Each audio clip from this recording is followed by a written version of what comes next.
Tuesday, May 26, 2026 at 9 a.m. in council chambers. So we will look at the approval of the agenda, and there are no late items. No, thank you.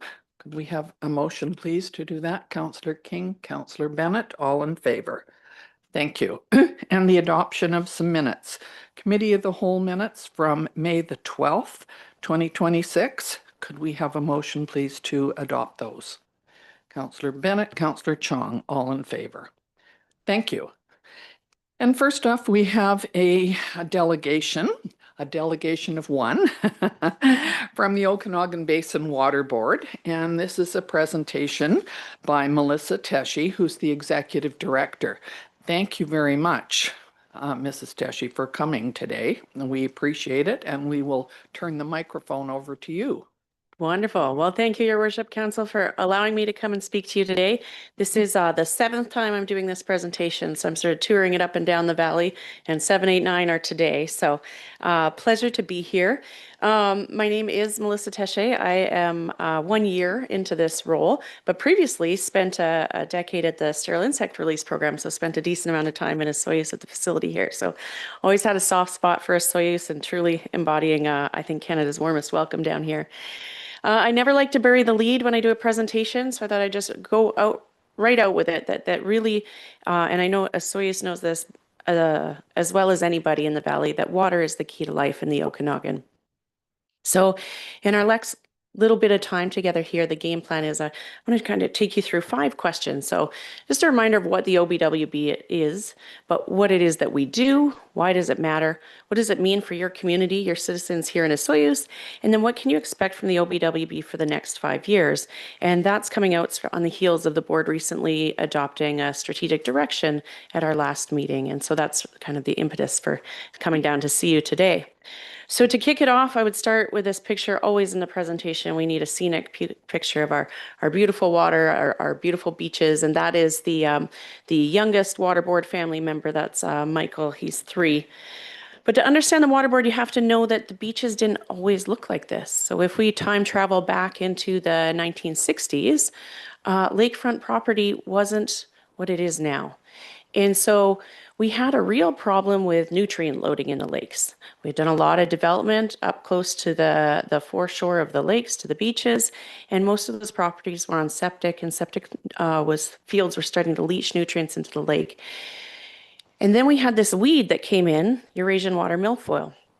So that's a fertilizer and an invasive weed situation, and it did what weeds do, and it just spread throughout the lake. And so it really turned the idea of lakefront property into a bit of a downer. And so folks started to see this, and it led to people realizing, if we're going to do something about this, we're going to clean our water up, we're going to clean our beaches up, we're going to have to work together.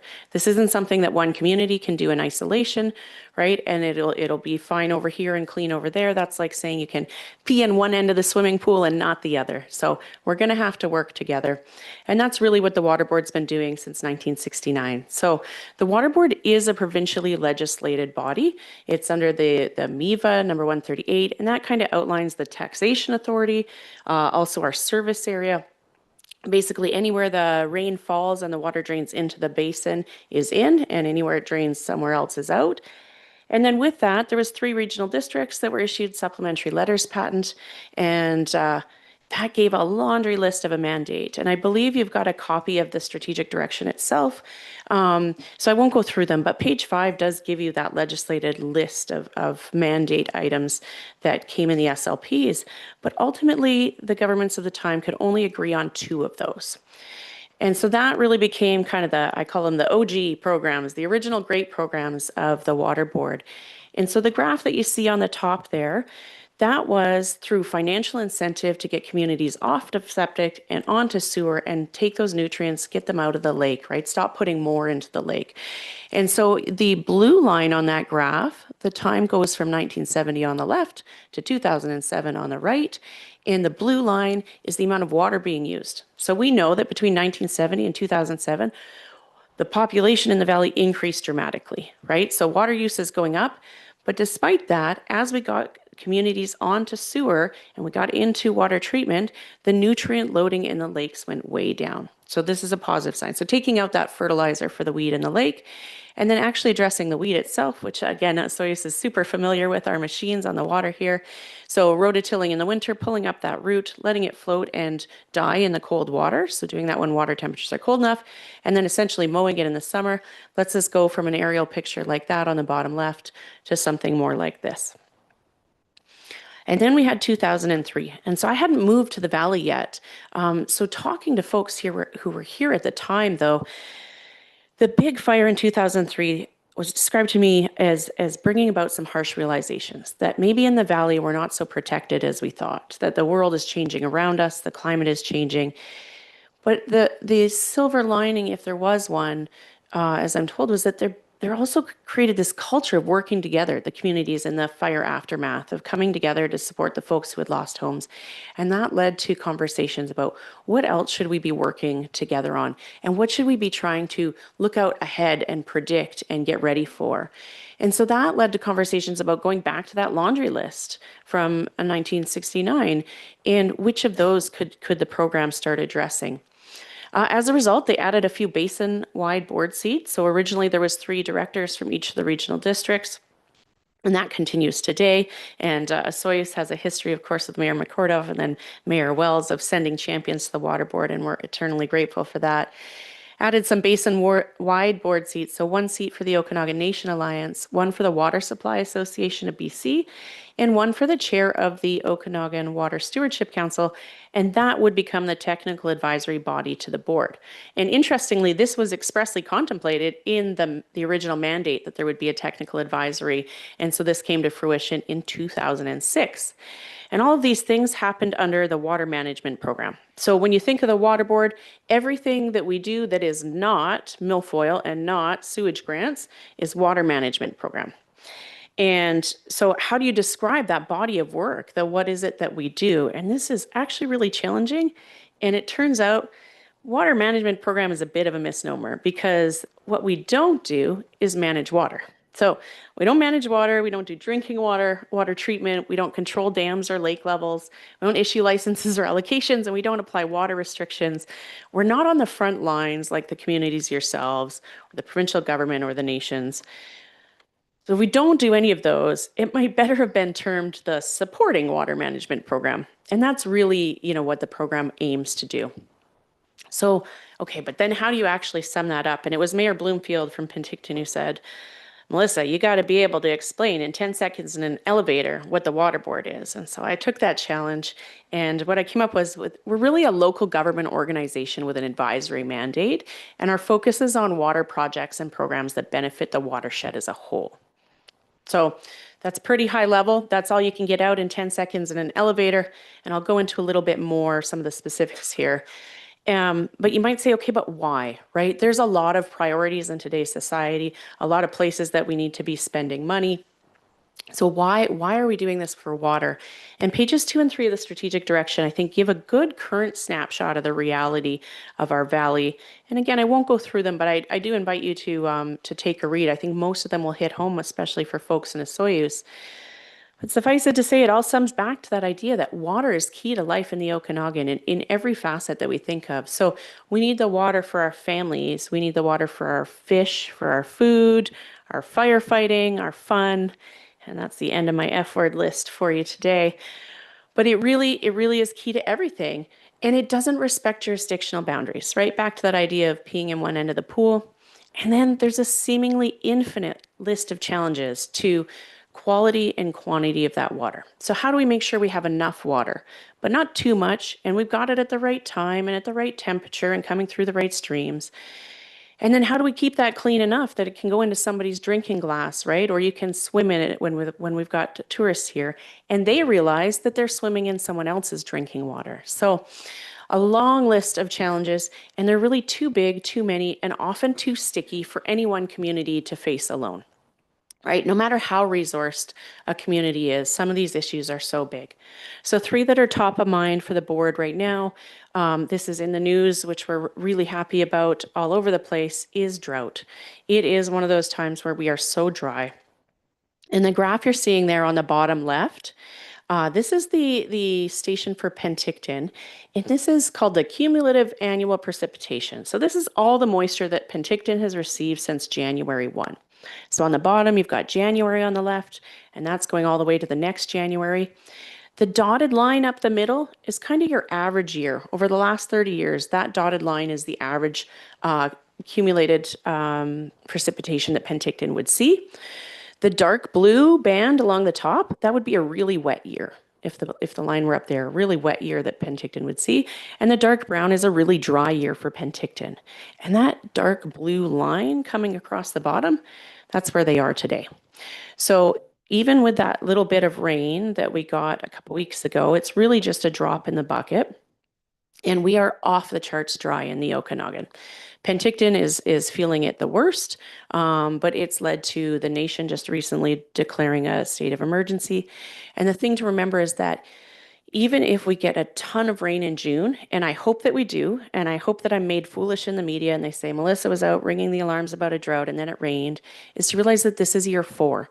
And so you end up in a deficit, right? The groundwater gets so dry that it hasn't been recharged. So even a good heavy rain won't be enough to cure what ails us yet. So major drought. Mussels, I know that Soyuz understands mussels and has been a champion of Don't Move a Mussel.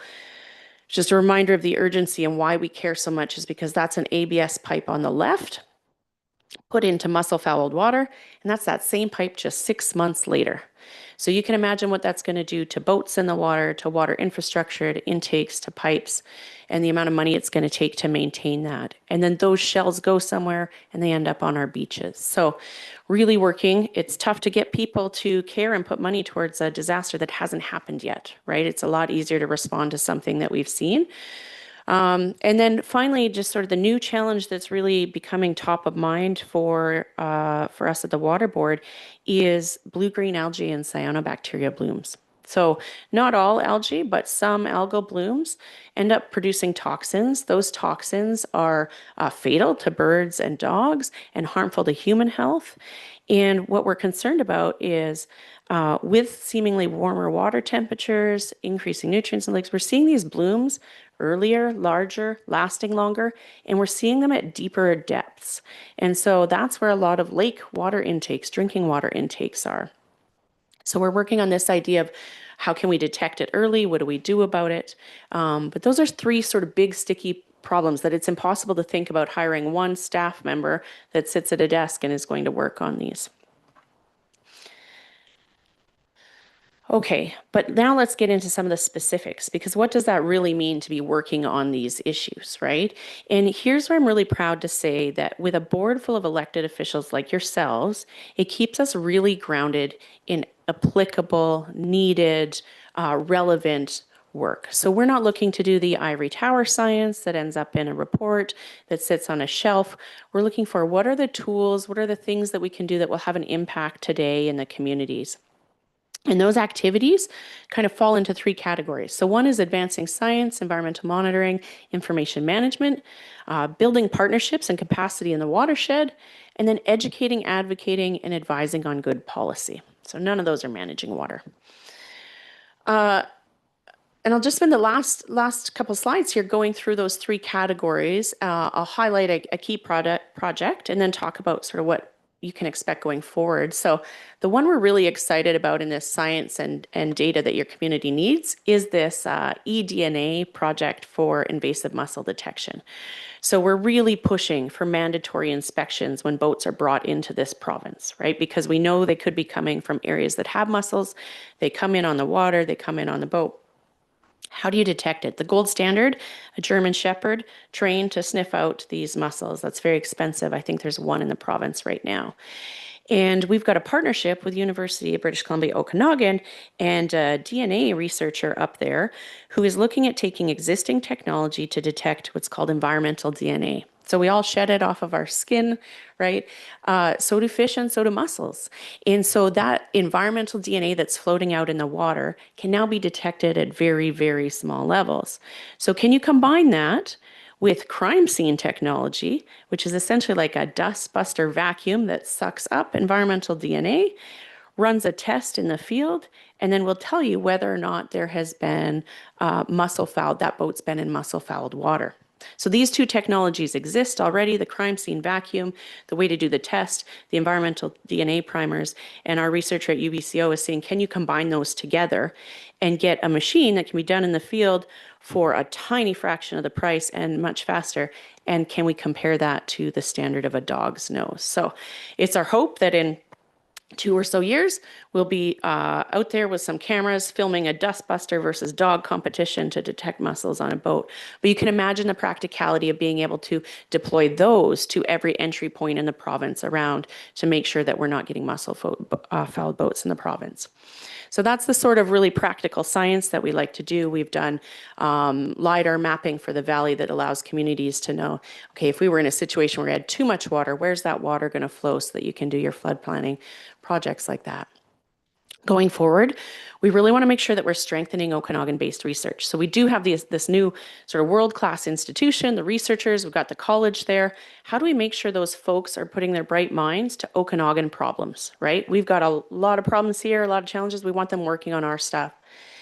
Expanding basin-wide monitoring and modeling, you cannot manage what you don't measure. And so how do we make sure that we're getting those long time series of data? So if you have to build a bridge, you know, your engineers are putting the plans, you're going to put the money into a bridge, you understand what volumes of water might flow through that stream. What's a 1 in 100 year event? What's a 1 in 200? And then you collect all this data and somebody's got to protect and responsibly manage it. So I've seen this before where the data ends up on a floppy disk or a CD-ROM or a hard drive and it ends up in a drawer somewhere, right? And nobody's really stewarding that data, or provincially priorities change and the data gets lost. So how do we make sure that that data is retained and cared for? And then advancing innovation, continuous learning. We are not the driest region in the world. We are not the first area to try and keep mussels out. So this is an area I think where the Water Board can make sure that we're going out and looking at these other areas to see what we can learn and bring back here. Partnerships and capacity in your community. So this is really about trying to empower our communities and groups.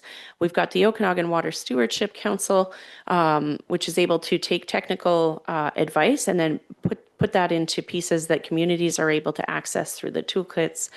Financial help, so the sewage grant program, small grants programs, but then also how do we bring money into the valley? So this is getting harder and harder. We've got the Canada Water Agency was approved by the federal government, $650 million in a standalone organization for water. We applauded that, and then we found out that the way they're going to manage it is through priority watershed. So only 2% of that will come to BC, and of that 2%, 0 will come to the Okanagan because it's all going to the Fraser Valley. So that's a place where the Water Board is really pushing on advocacy to remind them that we have water problems here as much or more so than most places, and we need some of those dollars as well. The place I'm excited is about this idea of how do we support communities in water infrastructure challenges. So when I started a year ago, I had as many meetings as I could in that first month or two to say, like, what's big in your community? And bar none, it was water infrastructure challenges, right? How do we pay for it? What's interior health pushing? How do we replace systems that are in the ground now?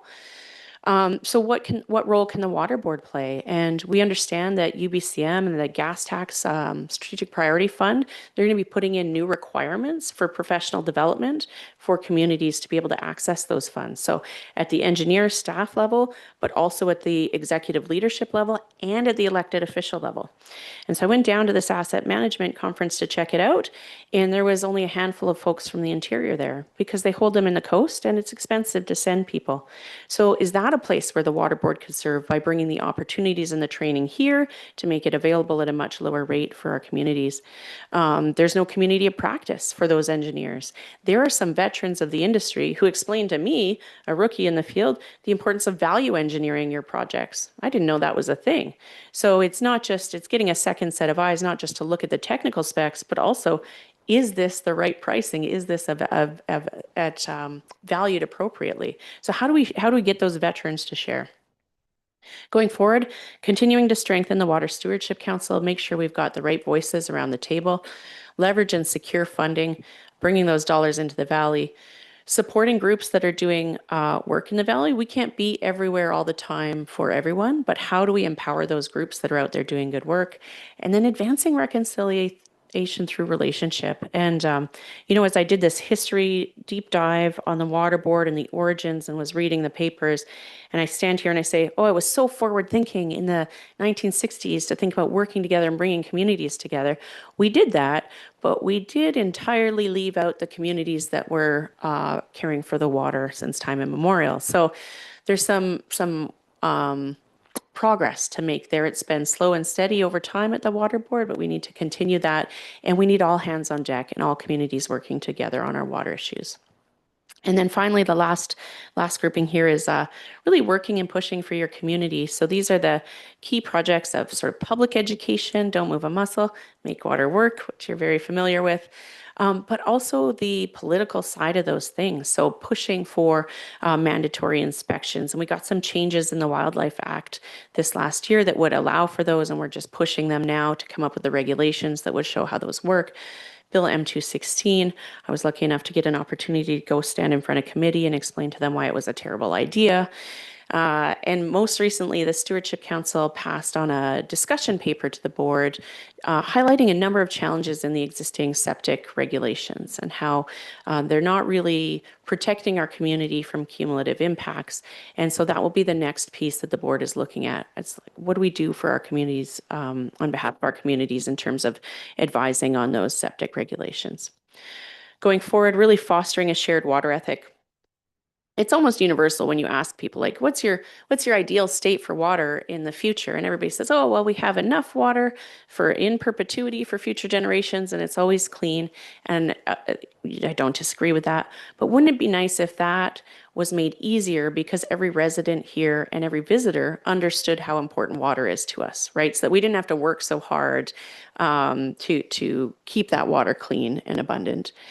We're going to work to elevate Okanagan water issues. So this is something we're going to put some more time and energy into. We are a long way from Victoria and even further from Ottawa, and it's awfully easy to ignore what's going on here. Translating science into policy advice. You are trained in science to keep your work objective, publish your results, and then on you go. And so there's a lot of good work that's out there that sits there and doesn't get turned into anything meaningful. It's just how do we use that to benefit or protect our communities? So that's a place that the water board can shine. And then finally, strengthening regional water communications. We're seeing this right now in the drought. We've still got this situation where everybody's in some stage of restrictions, but a stage 2 means different things up and down the valley and creates a lot of confusion. So how can we try and pull together some of these regional water communications on those issues? And with that, I will wrap and say thank you very much for your time and just point out that this water management program started in 2006, which makes it 20 years old this year. And we will be holding a celebration in Kelowna on Friday, September 11th. And this is an invitation to each of you to put it in your calendars because the success that the water board has had over the years is not the water boards alone, but it really belongs to the communities that have championed the projects and believed in it over the years. So with that, I say thank you for having me today, and I'll wrap it there. Melissa, that was amazing. Thank you very much. You've really covered everything. I just want to point out, which I know I have before, that the OBWB is a one-of-a-kind organization. It's the only one in BC that does this kind of work, and I believe probably one of the few in the entire country. So in 2006, actually, Mayor John Slater from Osoyoos was the chair of the water board, and then Mayor Stu Wells was another chair for 3 years, and I was the chair for 5 years. So I'm just pointing that out to anybody who takes on the job of being the mayor of Osoyoos, that would be part of part of your program to deal with. I really think you've covered everything. When I come back from meetings, I try and pick and choose some things to report in my council report. So I really appreciate you doing this, and you're obviously have probably another 10 of these same talks to go up and down the valley. So I'll just check and see if anybody from council has any, or staff have any questions or anything that they'd like to add? No, you guys are all experts. And Melissa was here the other day because we had the Make Water Work launch. And I see that many people from Osoyoos have already signed up. And for any of you that have not, that this is what I'm telling you now, that you need to sign up to, and it's very easy, takes 2 seconds to do it. And at the moment, I think we're ahead of all the other communities. So we'd like to stay that way. And I have challenged all the other mayors to win the Make Water Work Challenge. And so we're hoping that Osoyoos will do this again this year, especially Armstrong, because we came in second many, many, many years, and Armstrong has won several times. And so we're hoping that we can continue our trend. So nobody has any questions. I just want to thank you very much for coming and spending the time, and I look forward to hearing this again at the RDOS. Yes, thank you, Mayor McCordoff. I can confirm, I've seen Mayor Kramer twice in the last week, that they are looking for revenge. So they are coming back. They want to reclaim the title, and so we'll be watching with great interest what happens. Thank you very again. much for We'll see you coming soon. today. We really appreciate it. Okay, the next thing that we have on the agenda is a staff report, and it's a request for reconsideration, a business license application refusal. And I believe, oh, Ms. Duong is online, so I'm going to turn it over to Shannon. Go ahead, please, Shannon. Thank you. Thank you. I don't have a formal presentation today, but I will just give a quick overview of the item at hand just for council's benefit. So the subject property is Unit 3 at 32 Empire Street, which is known as Airway Flats. So yes, the request was made by the property owner in accordance with the community charter as well as the town's business license bylaw for the reconsideration of a decision made on a business license application. And specifically, staff had refused the issuance of a business license for a short-term rental accommodation operation within a dwelling unit that's located at the subject property. Per the business license bylaw, a license can be refused on the basis that the proposed use is not consistent with town bylaws as well as provincial or federal law. And in this case, the license was refused on the basis that short-term rental accommodation is not permitted within the applicable Service Commercial 2 site-specific zone.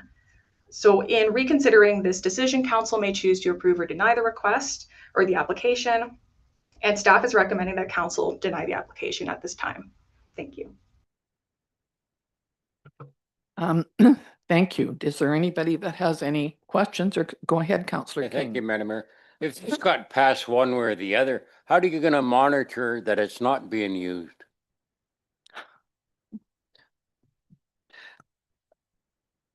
So in this case, So go ahead, Shanna. In this case, this particular application, we were the town was made aware of a short-term rental being operated at the site, and it was actually a provincial takedown notice on Airbnb. So this is kind of one of the benefits of having the provincial principal residence requirement in place, is it provided us with information on the listing being up, and it provided a mechanism to have the listing being removed by the town. Anybody else have? Go ahead, Mrs. Coulson. Mayor, can I ask if we can check in with Mr. Reid, the applicant, online and see if he wishes to say anything? Absolutely, we can. I didn't realize he was on there. So, I am here. Good, good. Please go ahead then, Mr. Reid. Okay. When I go through the town's bylaw information, short-term rental accommodation is known as a residential dwelling unit, which my commercial property, I don't consider it a residential dwelling unit. I don't see anywhere in definitions or anywhere in the bylaw that says I have a residential unit. So I don't believe I'm even considered in the short-term rental ban. Ms. Duong, do you have anything that you'd like to add to that? Yes, so the Service Commercial 2 zone that applies to the property permits accessory dwelling as an accessory use on the property. For those unaware, the Airway Flats properties are actually comprised of several units which have workshops on the bottom and accessory dwellings on the top. So each strata lot actually comprises of an accessory dwelling with a shop on the bottom. Thank you. So I have an accessory dwelling. I do not have I don't have a residential dwelling as per the definitions, or do I have a primary dwelling? A principal dwelling unit, which is a residential dwelling unit that is not a secondary suite or accessory dwelling per the definitions of Osoyoos bylaws. Ms. Duong, do you have anything else to add to that? I think the primary issue at play here is that short-term rental accommodations are actually not a permitted use whatsoever within the applicable zone. So the use of that property with the use of the accessory dwelling for short-term rental purposes is not permitted by zoning. Thank you. So it does not permit short-term rental accommodation, which is, I believe, what you are doing to the top part of your suite, okay. Mr. Reed. So if I have employees that want to come use my unit for, say, a week or 2 weeks while they're working, am I allowed to do that? Ms. Duong, does that make sense? So the residential use of the dwelling unit is permitted. However, if a short-term rental accommodation use is being undertaken on the property, then that would not be consistent with zoning. Okay, well, in the service commercial zoning, they says there's no definition or any word that says residential in there. That's because you do not live in there. Sorry? You do not, that is not your residence, am I correct? It's That's just, right. it could be if you were using it as a place to deal with your business below. But That's right. It is not.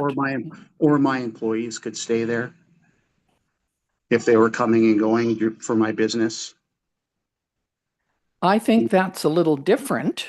To me, anyway, that sounds a little different than putting it on, advertising it as an Airbnb. So Well, I just need to know by the definitions that I have and in what you have in 14.4 for commercial, service commercial, says nothing about residential. It only says accessory dwelling, and an accessory dwelling is not not in conjunction with, not a dwelling, or it's a dwelling unit, but is not principal residence.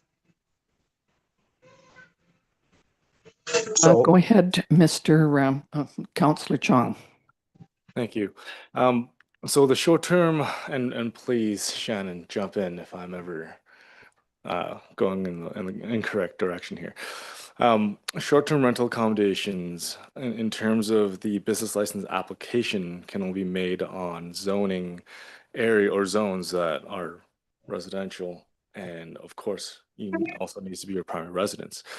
Now, in this zone, CS2, it is not residential, hence the application for short-term rental cannot be applied. I'm not, well, the city has said it's a short-term rental.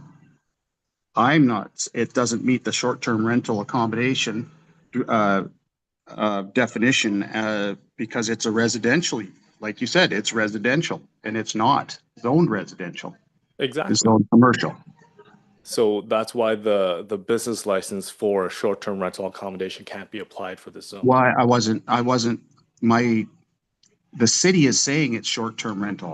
I'll call it tourist accommodation or temporary work accommodation. By the stipulations of the CS2 zone, Yeah. I do not believe that's a permitted usage. So the principal usages for a CS2 would be alcohol production facility, car wash, construction supply center, fleet services, food and beverage processing, manufacturing, recycling materials, depot and drop-off center, service industry establishment, self-storage, Yeah, vehicle sales and so rentals, service industry, service service industry, industry. yep, Yep. service industry establishment Yep. of vet establishment or wholesale business. None of those include a tourist accommodation. So can I, and am I allowed to, I have another question. Am I allowed to rent this out for more than a month? If I recall correctly, the short term, what was our definition for short term? Was it 2 weeks or 4? It says 1 month. So if your definitions of short-term rental accommodations, which is a residential dwelling unit, which I don't have, but am I allowed to rent this out for more than a month? Go ahead, Mrs. Coulson. Could I suggest we've gone a little bit off track of the subject matter, and if Mr. Reid has further questions about other permitted uses, he should take that up with Shannon after the meeting. Well, I need to know if I can rent it out for a month or 2 weeks or 1 week or how many days, and if I can get a business license for that.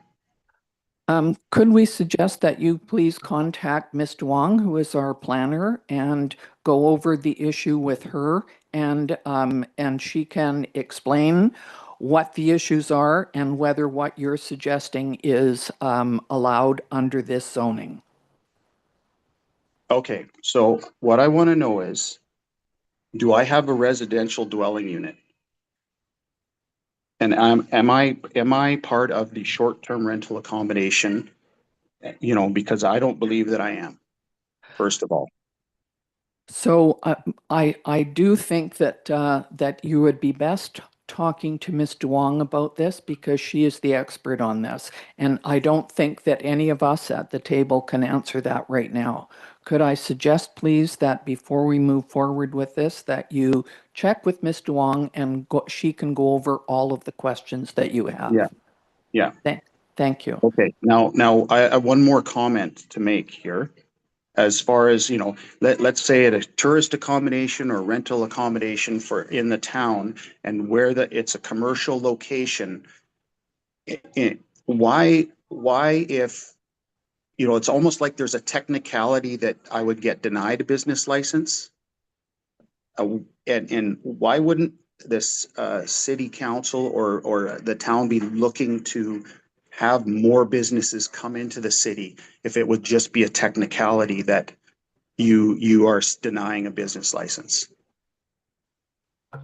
Councillor Poderica. Thank you, Your Worship. I think it's important to note here, this is a operation that is operating as a short-term rental, advertised on its own website, going back about 2 years ago under the old zoning rules, which at the time prevented any short-term rental less than 30 days. Here we are now. We've gone through 3.5 years of conversation about short-term rentals in OCS. We brought forward the bylaw. We're permitting it in the RS1 zone. We're permitting it in the tourism, in the 4 properties that consist of the tourism commercial zone. It's still breaking the rules. Again, my question was, I'm not part of I'm not a residential, right? Not on the residential. But if you weren't a short-term rental, then why are you advertised on Airbnb? I think that's the question that's being asked here. You're telling us you're not a short-term rental. Okay. Well, you wouldn't be using a short-term rental platform in order to advertise your business. As per the city definition of what short-term rental is, I'm not residential. So as per the city, you know, if you want to call it what short-term rental means to the city, you know, okay, so I have someone here who wants to come use my unit for 3 weeks. They're doing some out-of-town work, and I want to rent it to them. You say I can't. Short-term rentals were only allowed in the RS zone and the ag zone, not in the zone that you're in. So I'm sorry. I realize that. I realize that, but so I'm Mr. Reid, I'm going to stop this, and I'm going to suggest that the next step would be for you to contact Ms. Duong and go through all of the issues with her. And then it can come back to council once you have got all the information, because we're not agreeing on this right now. So Yeah. thank you very Well, we much need to for agree, we coming. need to agree on the terms or the definitions in Mr. Reed, you're going to Yeah. have to talk to Miss Duong about that. Okay. She is the planner. So I'm going to leave it at that. Thank you very much for joining us. Okay, thank you. Is that it? I can leave now? Yes, I'll yes, get- thank you. So will she get a hold of me or do I get a hold of her? I think you'd better contact her. Thank you. Okay, and how do I get a hold of her? Well, you could contact the planning department at Asuias at Town Hall, and they would give you that information. Okay, so contact City Hall and ask for Miss Duong. Just contact the planning department in Asuias at Town Hall, and they will give you the information that you need. Which you. information? I know, Thank you but very much. her name or what information? Mayor, could I ask that we move forward with the vote on this matter? Not a problem. We are looking for who's, now I've lost the page. Go ahead. Have you got the business license application, the recommendation requesting a short-term rental accommodation at number 332 Empire Street, legally described as Strata Lot 3, District Lot 2450S, SDYD Plan EPS 7380 be refused. That is the motion that is recommended. Could I ask, please, Councillor King? No, I'm not passing. Since we've been asked him to talk to Miss Wong again, I don't think we should be passing this today. Go ahead. This report is addressing one fairly black and white decision. Whether or not the business license for short-term rental, which only applies to a residential zone, if that can be reconsidered for a CS2 zone. There is no additional information that is required that will clarify this issue, unless you, Councillor King, are suggesting we revisit the definitions and allow uses for all the zones as well. No, I'm just looking at his comment that he doesn't believe he's in the zone. That's why he's talking to us. Like he doesn't come under the definition. Because he's commercial. So Which doesn't fit into short-term rent. if I may then, are you suggesting that we make this decision once we have confirmation that Mr. Reed is aligned with our beliefs as well, despite the fact that this property is clearly in the CS2 zone? No, I'm requesting, since we've asked him to contact our planner to get clarity, that we should not make a decision before he has a chance to talk to her, even though we should know the decision that comes out of it. Councillor For me, Your Worship. Poderica. I think there's something to say to consider the decision that's before us right now. This is a short-term rental operation, operating in the old zoning where it was prohibited, operating in the new zoning where it's still prohibited, and then operating against not only our business license bylaw, but operating against our short-term rental bylaw in an area that council has spent the last 3 years having the conversation that is not an area, nor should it be an area that should allow for a short-term rental operation. This has skirted the rules. Once it's skirted the rules under the current rules, the question is right now is to uphold the staff decision of refusing the business license application, because for not only the zoning rules, it doesn't meet our business license rules, nor does it meet our zoning bylaw rules, or sorry, our short-term rental rules.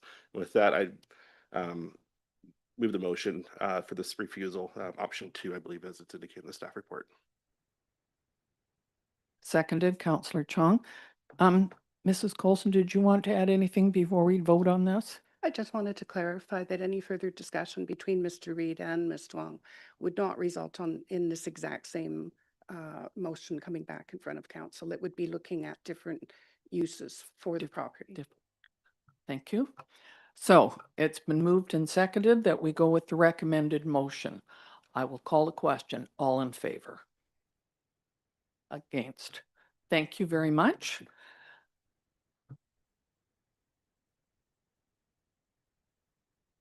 I believe that we are at the number G. Is there a seconder? Thank you. All in